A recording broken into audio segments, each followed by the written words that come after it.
utakuwa unafanya dafu lako na kuwekea ndani.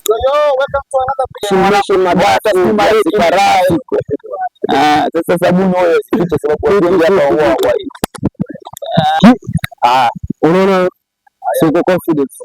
Kila asubuhi wanapochomoza, wanabiashara mbalimbali huendelea na biashara zao tofauti tofauti. Miongoni mwa biashara hizo ni biashara ya madafu. Madafu haya yanatoka mwanangu ya nafasi yake fresh. Angalia huyu kwa fresh, lakini sema huyu yapiga chenga ile maneno kidogo.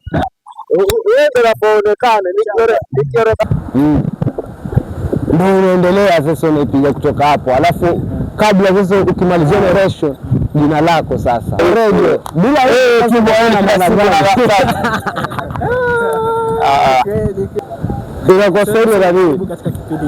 Karibu katika makala yetu hii. Imeisha.